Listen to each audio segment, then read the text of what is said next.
최근 박근혜 대통령 명예회복이 화제로 떠오르면서 탄핵 주범들에 대한 재평가와 당시 그 사람들이 한 가짜 뉴스들이 다시 주목을 받고 있습니다. 특히나 이 사람은 온갖 가짜 뉴스를 뿌리고 다녀 허위사실 유포죄로 검찰로 넘겨지고 이제는 최순실의 피해 복수까지 받고 있는 아주 심각한 사람이 있습니다. 박근혜 대통령 탄핵 주범이자 온갖 우병우 그리고 김기춘 이런 사람들에게 핍박을 가해온 아주 심각한 탄핵 주범인데요. 바로 안민석입니다. 안민석은 박근혜 대통령 탄핵 당시 선동을 하면서 독일 내에서 최순실 돈 세탁이 수조 원이라는 이야기를 했습니다. 이로 인해 대중들은 박근혜 대통령과 최순실이 관계가 깊고 최순실은 수조 원을 은닉했으니 마치 박근혜 대통령이 비리를 저지른 것 마냥 인식하지 않았습니까? 안민석은 그 이후에 자신은 그런 말을 한 적이 없다. 끝까지 잡아떼면서 자신이 탄핵 주범이 아니라고 계속해서 외쳤지만 당시 영상이 준비되어 있습니다. 일단 보시죠. 이 영상을 보시면 박근혜 대통령 탄핵 주범이 어떠한 가짜 뉴스로 이루어졌고 이 사람이 무슨 죄를 지었는지 정확하게 볼 수 있을 겁니다. 검찰과 재판관까지 모두 다 완벽하게 동의할 수밖에 없는 결정적 증거 영상입니다. 이는 결국 독일 경찰에서 허위사실 유포로 완벽하게 인정될 만큼 아주 위험한 탄핵 주범으로 인정받았습니다. 일단 영상을 한번 보시죠. 독일의 검찰에 의하면은 제가 그 숫자를 지금 밝히면은 네. 아무도 안 믿을 겁니다. 독일 검찰의 이야기예요. 독일 검찰이 지난 여름부터 이 최순실의 독일 자금을 추적을 하고 있거든요. 이 규모를 밝히면은 저보고 정말 거짓말이라고 이야기할 거예요. 근데 제가 이야기를 했을 때, 그건 말도 안 되라고 하는 그냥 근무 정도라고 보시면 됩니다. 조단이죠. 그 페이퍼 컴퍼니가 수백 개라고 하셨잖아요. 지금 현재 이제 확인된 게 한 10개 정도가 돼요. 10개? 10개 정도가 확인된 게, 거기에 최순실 이름이 등장하는 게 한 7, 8개 정도가 되고요. 그리고 나머지 2개는 데이빙 2023년이 되어서야 최순실 돈 세탁 수조 원이라는 발언이 허위 사실로 검찰로 넘겨졌습니다.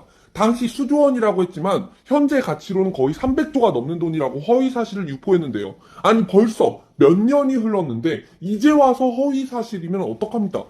박근혜 대통령은 이미 탄핵당했고 감옥까지 이미 갔다가 돌아왔는데 이미 7년이나 지난 일에 전혀 아무도 관심을 두지 않습니다. 당시 사건만큼 지금 누군가가 관심을 갖고 있습니까? 그래봐야 국민의힘 지지자들만 현재 이것에 관심을 갖는 거 아닙니까? 중도층들은 아무도 이거에 관심을 두지 않습니다. 다들 최순실이 수조 원이나 돈을 은닉하고 당연히 박근혜 대통령 도움 없이는 그게 될 리가 없다고 생각하는데 이제 와서 그게 거짓말이었다 밝혀져 봐야 중도층들은 알지도 못한다는 겁니다. 수많은 중도층들은 여전히 박근혜 대통령이 잘못했고 최순실이 그걸로 인해 돈을 다 가져갔고 이것에 대해서 전부 횡령 혹은 사기로 다 생각하고 있는 상태입니다. 이게 바로 선동의 무서움입니다. 좌파들이 계속해서 선동을 하는 이유가 있어요. 아무리 진실이 나중에 밝혀진다 한들 철지난 뉴스에 관심을 갖지 않습니다. 이미 지난 뉴스, 화제거리가 떨어진 뉴스는 다 지나갈 뿐입니다. 안민석은 이러한 선동에 화려한 전적을 가지고 있는 사람입니다. 탄핵 주범 안민석은 이러한 선동을 이용해서 박근혜 대통령을 탄핵시키고 그 이후에도 수많은 이득들을 가져가고 있는데요. 당연히 5선 의원이 되고 앞으로 6선이 되려고 노력하는 것뿐만 아니라 광우병 소고기 수입 반대 시위에도 참여했었고 경찰에게 폭력까지 행사해서 처벌받기도 했습니다. 이게 무슨 일입니까? 광우병 소고기 수입 반대 시위에 참여한 것도 모자라서 경찰에게 폭력을 행사해서 경찰을 때려요? 이게 말이 됩니까? 광우병 선동하면서 경찰까지 팬 사람이 바로 안민석입니다. 지금은 이제는 처리수 방류 반대 투쟁까지 하고 있죠. 이걸 오염수라고 부르면서 박근혜 대통령 탄핵 주범이자 광우병 선동 주범, 이제는 윤석열 대통령까지 공격하기 위해서 오염수라 부르며 오염수 처리 선동까지 하고 있는 상태입니다. 안민석은 이러한 진실을 모두가 알지 못하고 있습니다. 그러니까 5선 국회의원까지 하고 있죠. 이젠 6선까지 하기 전에 이 사람을 막아야 합니다. 박근혜 대통령을 존경합니까? 예, 존경합니다. 존경합니까? 예. 왜 존경합니까?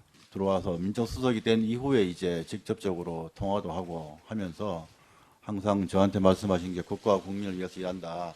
그런 식의 말씀을 하시고 그걸 진정성을 제가 믿었기 때문에 존경합니다. 박근혜 대통령은 어떤 사람입니까? 지금 방금 말씀드린 그런 분으로 저는 알고 있습니다. 훌륭한 사람입니까? 뭐 비서로서 제가 볼 때는 그랬습니다. 조금 훌륭합니까? 아주 훌륭합니까? 그렇게까지 말씀드리고 어쨌건 제가 느끼기에는 저하고 김기춘은 통화할 때는 어떤 사람입니까?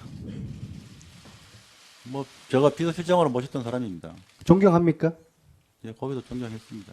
한 장관처럼 국회의원들과 싸우는 장관 이런 모습을 저는 보지 않았습니다. 의원님은 의원입니다. 제가 내용의 존중하겠습니다. 문제가 아니라 장관의 태도에 심각한 문제가 있다고 봅니다. 의원님 평가고요. 저는 뭐 제가 판단해서 잘 답변하겠습니다. 질문해 주시면 잘 답하겠습니다. 나는 나대로 할 테니까 너는 내로 떠들어다 그겁니까? 아니, 의원님은 의원님의 임무가 있는 거고요. 저는 제 임무가 있는 것이니까요. 예.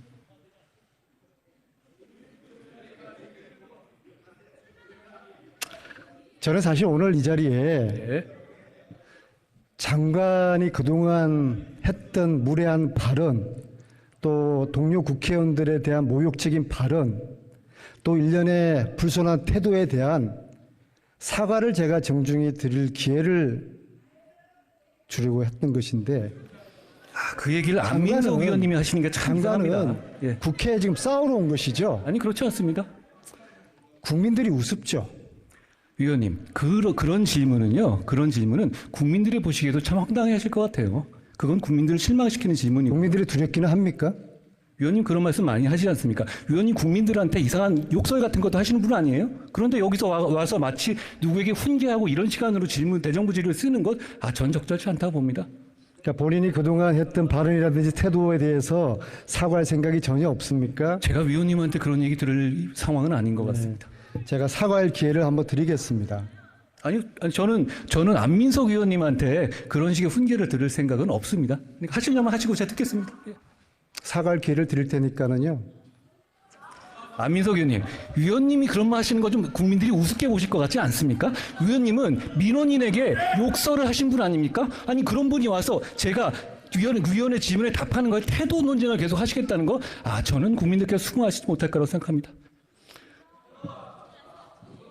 사과하십시오. 위원님은 위원님에 있는 지역구의 국민들한테 욕설을 문자로 보내신 분이잖아요. 그분이 여기 와서 누굴 가르치려고 든다는 거 저 적절치 않다고 봅니다.